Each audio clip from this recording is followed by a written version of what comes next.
اعوذ باللہ من الشیطان الرجیم بسم اللہ الرحمن الرحیم۔ عزیزان من، آج دسمبر 1982 کی 3 تاریخ ہے اور درس قرآن کریم کا آغاز سورہ القمر سے ہو رہا ہے۔ 54 سورت۔ سابقہ سورت النجم میں آپ نے دیکھا تھا کہ مقام نبوت اور منصب رسالت کو کس اعجاز اور ایجاز کے ساتھ قرآن نے بیان کیا۔ یہ سورت اسی کے تسلسل میں ہے، لیکن بات جہاں سے شروع ہوتی ہے اور جو کچھ اس کے متعلق مشہور ہے اس میں تو کوئی تسلسل ہی نہیں رہ جاتا۔ اقتربت الساعۃ وانشق القمر، یہ شق قمر کا معجزہ تو آپ نے سنے ہوں گے الفاظ۔ ہر واعظ میں، ہر میلاد کی مجلس میں، قرآن کی ہر قدیم تفسیر میں کہ حضور نے انگلی کی اور چاند 2 ٹکڑے ہو گیا۔ بعض باتیں ایسی ہیں جنہیں کہا جاتا ہے کہ متواتر چلی آ رہی ہیں وہ، اور ان کے ہاں تواتر بھی سند ہوتا ہے شریعت میں، دین میں۔ جن چیزوں کو یہ سند مانتے ہیں نا، ان میں ایک چیز تواتر بھی ہے کہ ایک چیز متواتر چلی آئے تو وہ بھی سند ہو جاتی ہے۔ تو اس قسم کی چیزیں یہ تواتر میں آ جاتی ہیں، متواتر قوم میں یہ چلی آ رہی ہے۔ حضور کی انگشت سے چاند کا پھٹنا، اور دلیل لائی جاتی ہے اس سے ساتھ قریب ہوئی اور چاند پھٹ گیا یوں۔ وہ حدیث کی کتابوں میں اس کے متعلق ہے، بخاری اور مسلم تک کے اندر یہ چیز ہے۔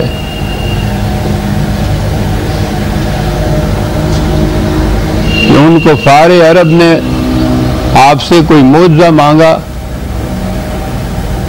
تو آپ نے انگلی سے چاند کا اس طرح اشارہ کیا، چاند 2 ٹکڑے ہو گیا۔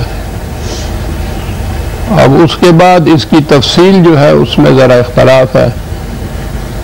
بعض روایات میں ہے کہ وہ آدھا حصہ اس کا پہاڑ کے ایک طرف اور آدھا حصہ پہاڑ کے دوسرے طرف ہو گیا۔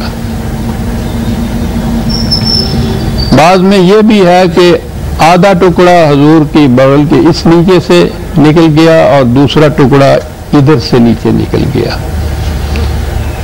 اور پھر جا کے مان گیا۔ تو گویا آپ کی انگلی کے اشارے سے چاند کے 2 ٹکڑے ہونے کا جو معجزہ ہے، یہ شروع سے آخر تک یہ تواتر سے چلا آتا ہے، جسے ہم کہتے ہیں شق القمر کا معجزہ حق نے تجھے ادا کیا۔ اس میں آگے پھر اختلاف ہے، روایات میں بھی، تفسیر میں بھی۔ بعض کہتے ہیں کہ یہ واقعہ ہوا تھا حضور کی زندگی میں، آپ نے معجزہ دکھایا تھا۔ بعض کہتے ہیں کہ نہیں، یہ قیامت کے قریب ایسا ہوگا، اس کے متعلق پیشین گوئی ہے قرآن کی۔ تو بہرحال چاند کے 2 ٹکڑے ہونے کی جو چیز معجزے کے طور پہ ہے، یہ زیادہ تواتر سے چلی آ رہی ہے کہ یہ حضور کے زمانے میں حضور نے ایسا کیا تھا اور بطور معجزہ کے چاند پھٹ کے 2 ٹکڑے ہو گیا تھا۔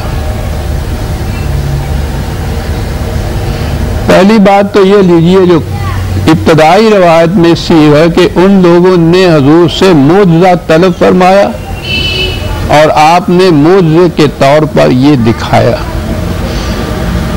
اور قرآن میں متعدد مقامات پر ہے کہ یہ اے رسول تجھ سے معجزہ طلب کرتے ہیں، ان سے کہو کہ جس چیز کی میں دعوت دیتا ہوں وہ تو ایمان ہے علی وجہ البصیرت.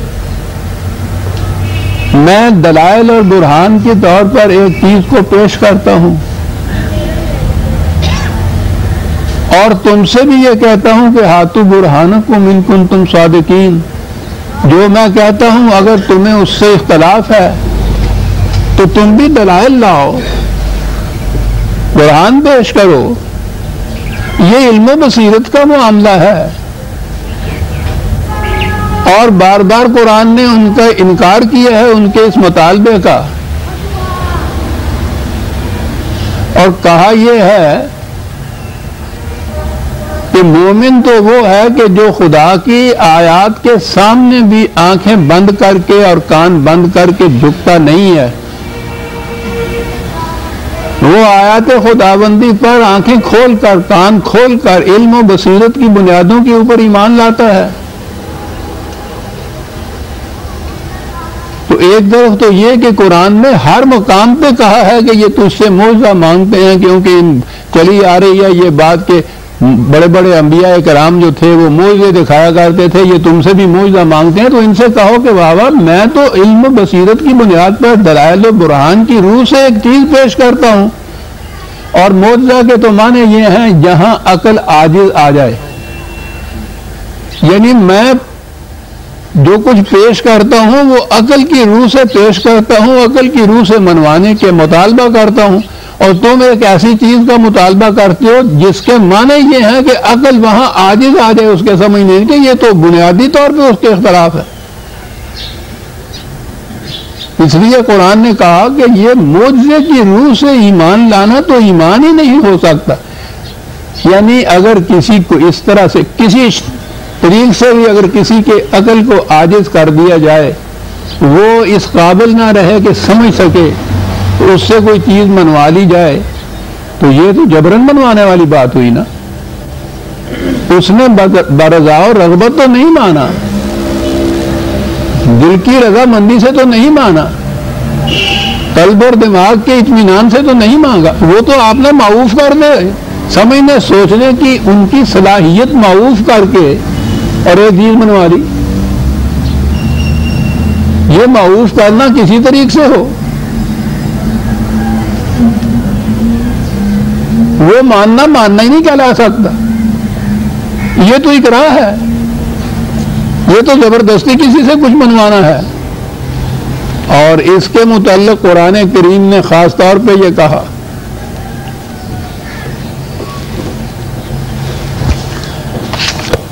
کہ یہ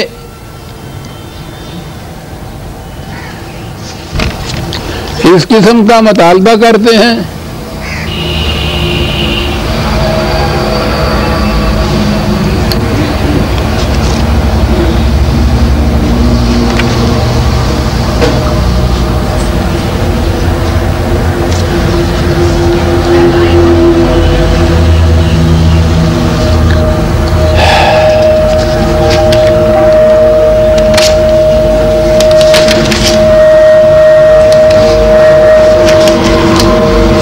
جی ہاں 10/99 10/9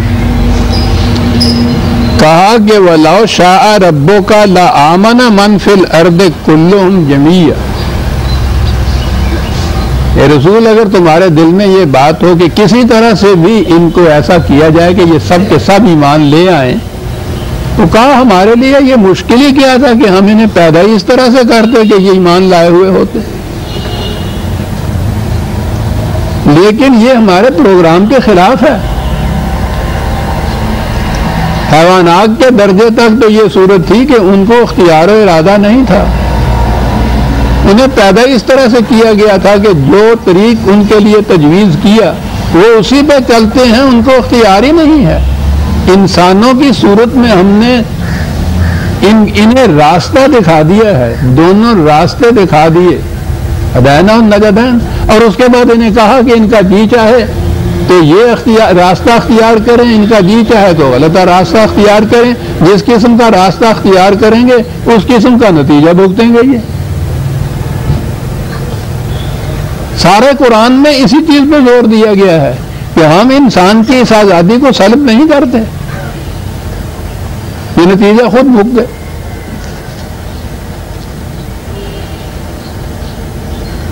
اور اگر یہ صورت ہو کہ کوئی شکل پیدا کی جائے ایسی جس سے یہ اپنے اختیار و ارادے سے راستہ اختیار نہ کرے بلکہ کسی طرح سے بھی جبر کر کے کوئی راستہ اس سے منوا لیا جائے تو وہ تو ایمان ہی نہیں ہے. اس لیے فرمایا افا انت تکرہ الناس حتی یکونوا مومنین.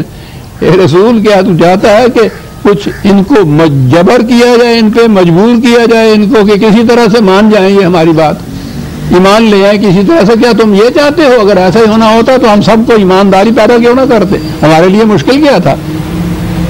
تو یہ طریق نہیں ہے, یعنی خاص طور پہ یہ کہا گیا. تو معجزے کے تو معنی یہ ہے کہ ایک ایسی بات سامنے دکھائی جائے جس سے عقل عاجز آ جائے سمجھنے سے, اور اس کے بعد آپ وہ کہے کہ ہاں صاحب ٹھیک ہے. اور اگلی بات یہ ہے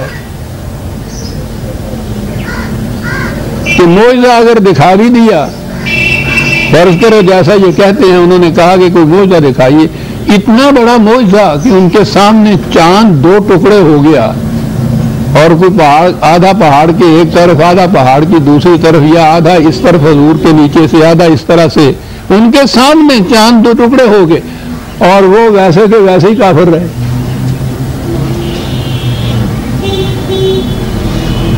یعنی یہ ہوا کیا؟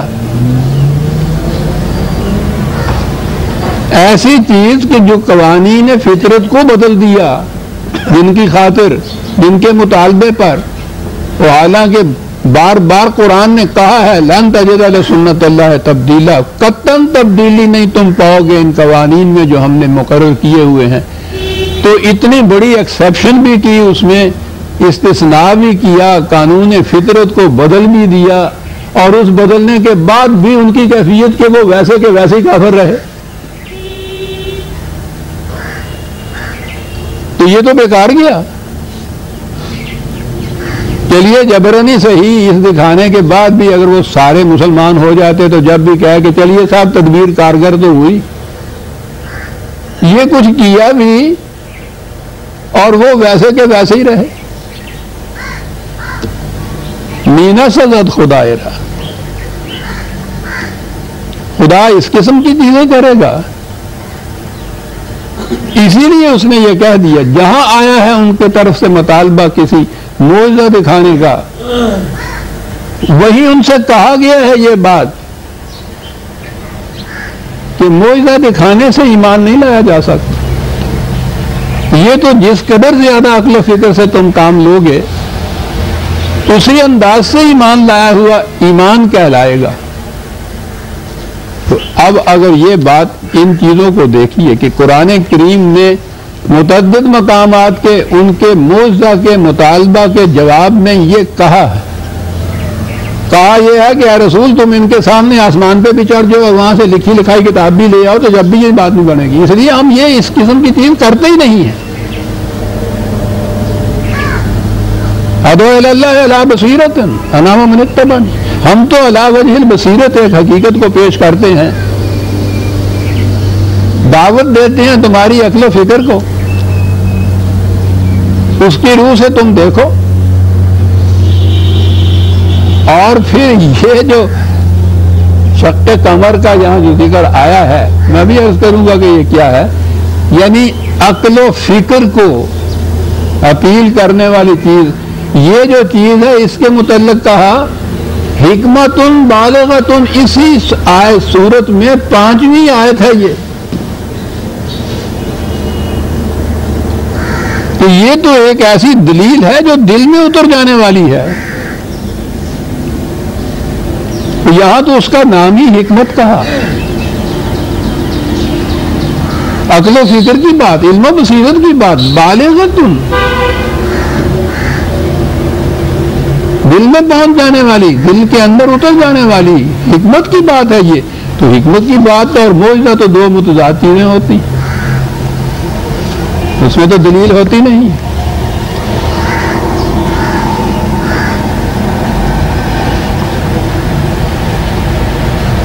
لیکن آپ دیکھیے کہ یہ ایسا تواتر ہے جسے یہ کہتے ہیں. پہلے دور کی جو بھی کوئی تفسیر اٹھائیے اس میں سے آج تک اور اپنے دور میں آپ دیکھیے کہ جس جگہ بھی آپ کوئی واعظ سنیں گے تو میلاد کی مجلس ہوگی، شق القمر کا معجزہ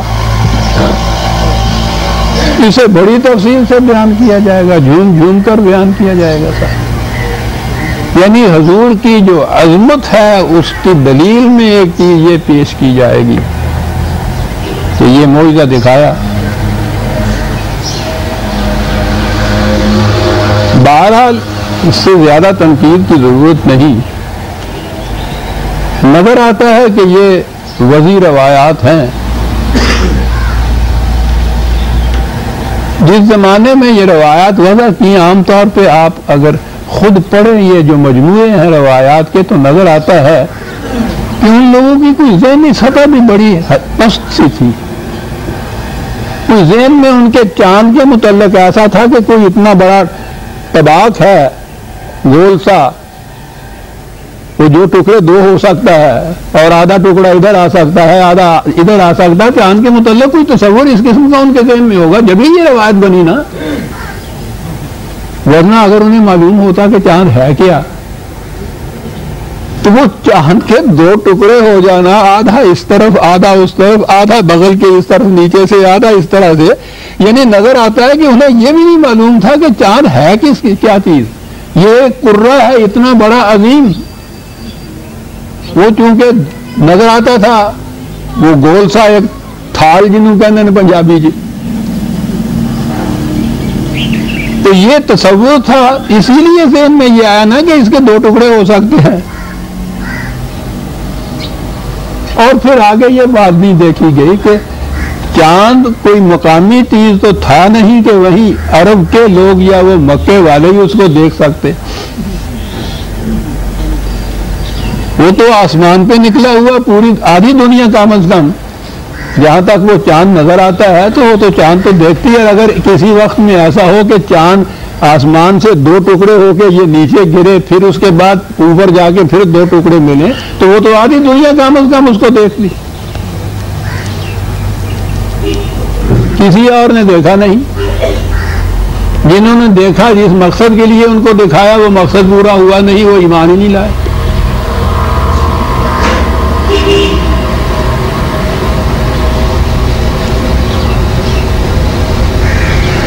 تو یہ ہے کیا چیز؟ وہ اسات کے معنی تو وہ جو میں نے عرض کیا تھا کہ جہاں بھی یہ آتا ہے وہ اس کو قیامت اس کے معنی صرف لیتے ہیں، یعنی یہاں کا انقلاب جو ہے وہ ان کے ذہن میں نہیں آ رہا۔ یہ کوئی عظیم واقعہ جو اچانک نمودار ہو جائے یہ اس کے لیے لفظ استعمال ہوتا تھا۔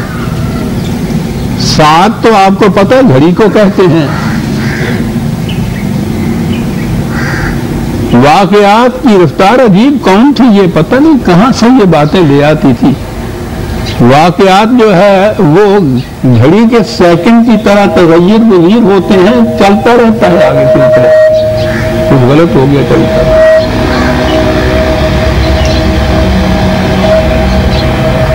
حوادث یا واقعات جو ہیں اس طرح سے آگے آگے بڑھتے رہتے ہیں۔ قرآن نے حضرت موسیٰ علیہ السلام کے ضمن یہ فرمایا تھا نا، میں نے پچھلے غالباً درس میں بھی یہ کہا تھا، ان سے کہا تھا کہ وہ انقلاب جو اس وقت تک پس پردہ جو بتدریج آگے آ رہا تھا، اب ہمارا پروگرام یہ ہے کہ وہ نمودار ہو کے سامنے آ جائے، جاؤ فرعون کی طرف۔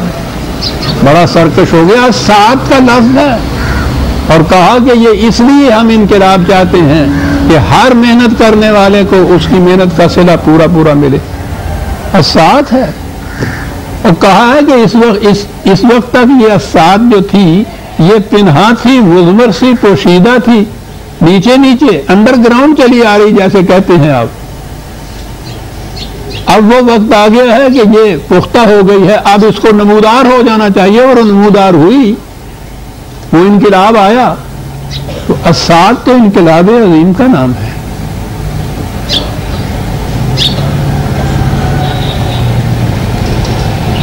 قرآن کریم میں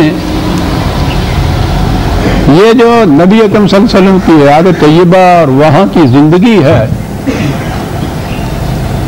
اسے بڑی تدریج سے بیان کیا گیا ہے۔ مکے کی زندگی کے بعد یہاں وہ جو اسات تھی وہ زیر زمین جسے آج کل کہتے ہیں، اندر ہی اندر، دلوں کے اندر، دماغوں کے اندر، ذہنوں کے اندر یہ ایک انقلاب پیدا کیا جا رہا تھا۔ 13 سالہ زندگی خاموشی میں نہیں بسر ہو گئی تھی، بلکہ اس تربیت میں بسر ہوئی تھی کہ اس انقلاب کے متعلق ذہنوں کو، قلوب کو تیار کیا جائے۔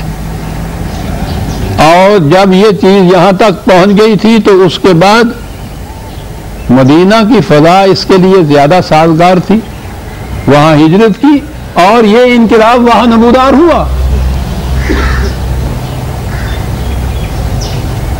دوسرے ہی سال بدر کا جنگ میدان، اب آئیے انقلاب کی طرف۔ پچھلی سورت میں آخری آیات جو ہیں، ھذا نذیر من النذر الاولی، یہ تنبیہ ہے رسول ان کو کہہ دو کہ اگر یہ اپنی اس غلط روش سے باز نہ آئے اور انہوں نے اس حق کے راستے میں اسی طرح سے رکاوٹیں ڈالی تو پھر ہمارا قانون مکافات عمل آئے گا، وہ اسات آئے گی۔ یہ تنبیہ کر دو، یہ وارننگ دے دو ان کو، ممکن ہے اب بھی یہ باز آ جائے اس سے، نہ آئے تو پھر ان سے کہہ دو کہ ازفت الازفت، یہ پچھلی سورت کی 57 آیت ہے، 57 کی آیت، کہ وہ پھر آنے والا انقلاب آ جائے گا اور لیس لہا من دون اللہ کاشفہ، کوئی اسے روک نہیں سکے گا۔ صاحب اس تسلسل میں ذرا آؤ نا آگے، اور پھر کس انداز سے ہے ہمیں نازل حدیث تعجبون، تم یہ کہتے ہو تمہیں حیرت ہوتی ہے کہ صاحب ہم اتنی بڑی قوتوں کے مالک اور یہ کیا کہہ رہے ہیں، مٹھی بھر جماعت بے سر و سامان یہ ہوگا۔ آپ کو یاد ہے میں نے پچھلی دفعہ یہ آیتیں آئی تھی وَتَضْحَكُونَ وَمَا تَبْكُونَ، یہ اس پہ ہنستے ہیں، جو تو کہتا ہے کہ تم تباہ ہو جاؤ گے، ہنستے ہیں، ان سے کہو کہ روتے کیوں نہیں ہو۔ کیا بات ہے بات کہنے کی۔ وَأَنْتُمْ سَامِدُونَ، تم غافل ہو، بے خبر ہو کہ تمہاری یہ غلط روش جو ہے تمہیں کس تباہی تک پہنچا رہی ہے۔ یہ پچھلی سورت کی آخری آیات ہیں، وہی ازفت الازفہ، وہ قریب آ پہنچی ہے وہ آنے والی گھڑی جو تھی تمہارے کی، اقتربت الساعۃ، تو یہ آ گئی یہاں سے سورت القمر کی پہلی آیت، انقلاب کی گھڑی پہنچ گئی سر کے اوپر تمہارے، آ گئی جس کے متعلق ہم کہتے تھے۔ نتیجہ اس کا وانشق القمر، قمر عہد جاہلیت میں عربوں کے جھنڈے کا نشان تھا،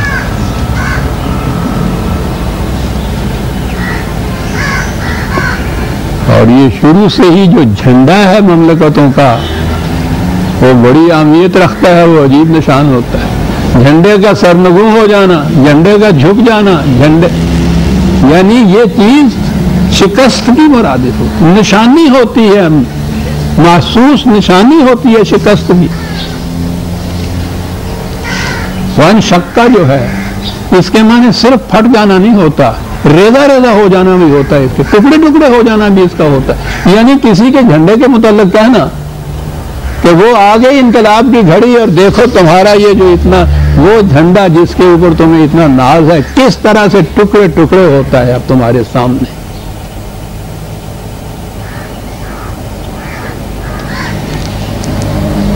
بدر کے میدان میں تھوڑے عرصے کے بعد یہ جھنڈا پھر سرنگوئی نہیں ہوا، واقعی ریزہ ریزہ ہو گیا۔ اس کے بعد 7 سال کی جتنی جنگیں ہوئی ہیں ان تمام میں اس کی تو ایک دھجی باقی نہیں رہی تھی سر،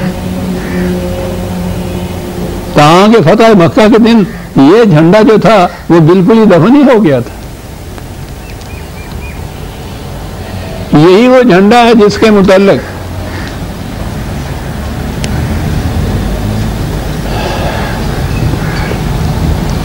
یہاں تو یہ کہا ہے کہ وہ پھٹ گیا جھنڈا، وہ ٹکڑے ٹکڑے ہو گیا، ریزہ ریزہ ہو گیا، آگے وہ انقلاب کی گھڑی،